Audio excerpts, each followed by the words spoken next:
Hi, welcome back for another video in the 24-hour, 24-day image creation marathon. That is brought to you by my company, Instagraphics. And that's where I teach you to create standout images quickly and easily on your iPhone, iPad, or your computer. Yes, I'm your host, Grace Taylor Siegel, and I want to thank you for being here.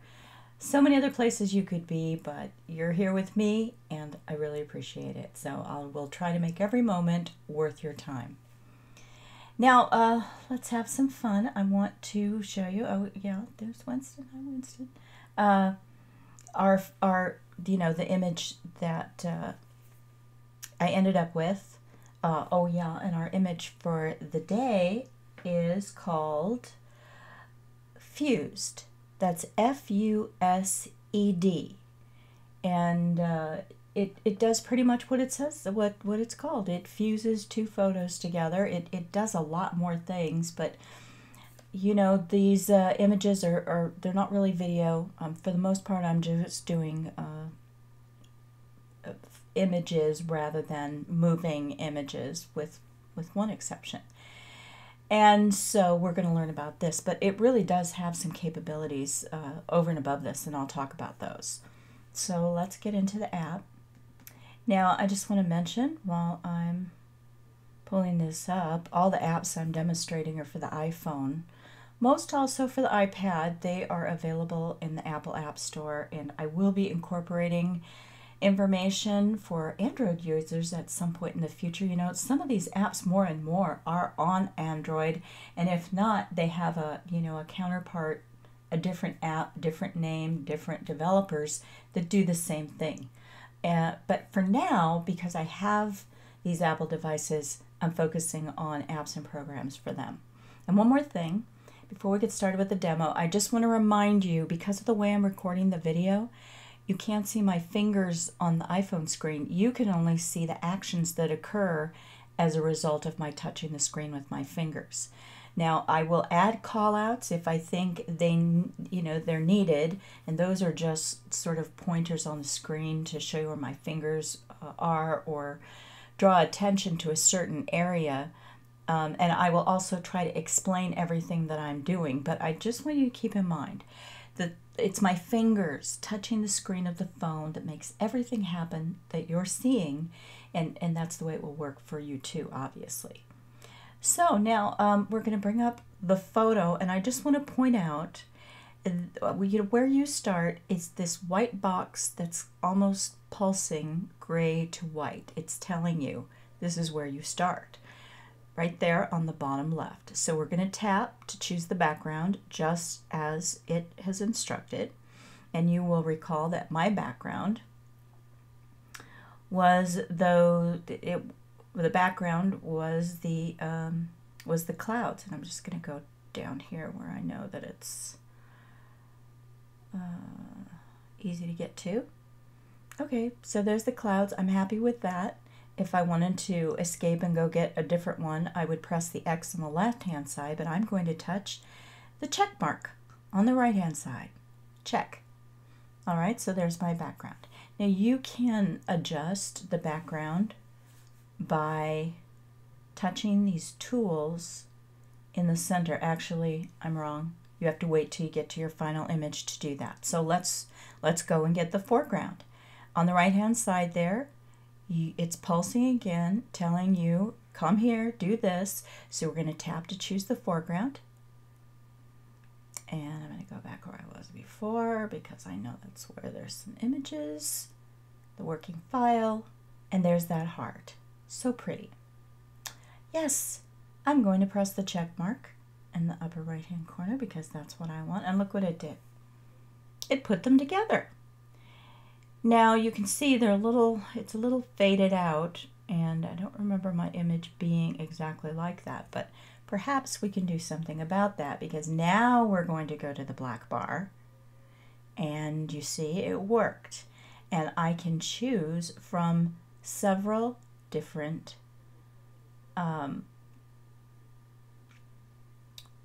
filters, and you can see that some of these filters are just really kind of crazy. A little bit over the top, I think, but I sort of like this one where's the one where the clouds are kind of, is that it? This one. See how the clouds are now sort of over the heart? That's pretty neat, but it's not what I'm looking for. It's not what I made. So I'm going to go back to the original, which I like, and look, that's what we want. It's going to, so you can either fade your image out quite a bit by sliding the bar to the left, or you can bring the foreground up and have the background fade out. That's way too much. I want somewhere in the middle. That's good. And I'm in a check mark. See that yellow box with the black check mark? Let's just tap that. And we'll look at the other adjustments. So the second tool there on the black bar, the second from the left with the little sliders, we'll look at that, and that gives you some options too. This is a contrast, but as you can see, it doesn't make a whole lot of difference, but look, it is making that heart pop a little bit more, and I want that. So I'm going to turn it up high and press the check mark. And then we have the little photo lens looking deal, exposure, that's why. Exposure. Well, it's changing my colors a bit with my heart. I don't really want that. It doesn't seem to be affecting the background very much. So let's kind of go where we started with this, because I don't want to change those colors.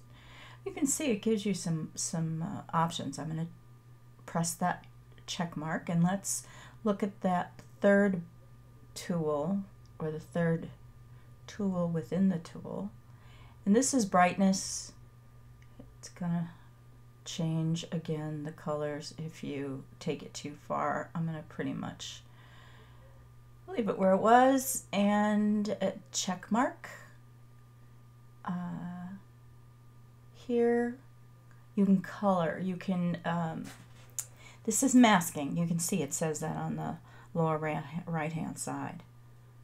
And I don't want to mask. What that would mean is if I wanted to take some parts of this heart out or color in the background, obviously we can't go into everything, so I encourage you, if you're interested, get this app and experiment. There's only one thing about this that I want to warn you. I have not been able to find an undo button in here. Look, if you go here, let's go in there, and then okay, the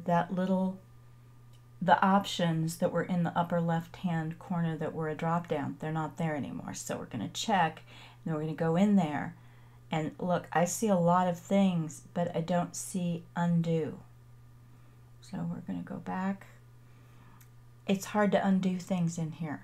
Now, if I figure out how to undo, I will post it in the notes on the Facebook page and in this tutorial in the YouTube comments area. But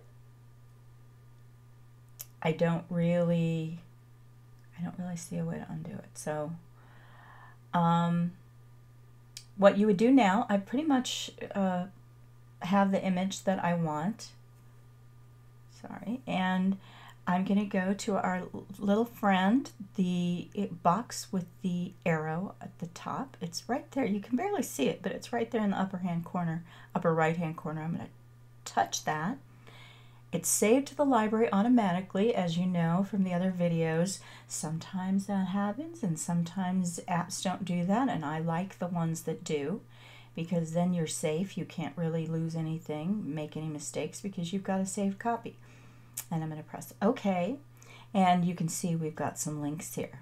We've got Instagram, we've got Facebook, email, Tumblr, Yahoo. That's one you don't see that much, and a variety of, these are the, man, look at that. That just goes on forever. It's letting you drop into other apps so you can add things to it. For example, this image is pretty plain. I might want to bring it up in Over or Word Swag or something like that to add some words, or bring it up in one of the other apps to add some effects. But that's pretty much the story on this app, except I want to mention that this has another dimension. Yes, you can fuse two photos together.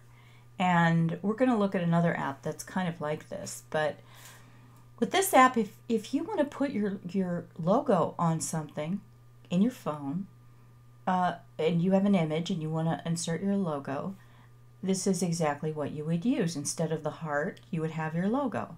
And you would put your logo, look what I did. Obviously you can adjust that by touching it. But you would place it in the lower right-hand corner. The other thing that I want to mention is that this app also does video. So you can put a video on top of a video or an image on top of a video, and that just gives you all kinds of different options with this one app, you know, creative kinds of things. So I would encourage you to get into this and see what all you can do when you experiment. Again, this app is called Fused. Uh-oh. And we lost that, didn't we? That's okay. The app is called Fused. You will find it on the Apple You're going to find that on the App Store, where all the other apps are. So I would encourage you to take a look at it. That's all for this video, and I will see you tomorrow. This is video 14. We're going to do 15 tomorrow. An app that I really do love. It's called Over, and I will be looking forward to showing you all about Over tomorrow. Thanks a lot. Have a great day.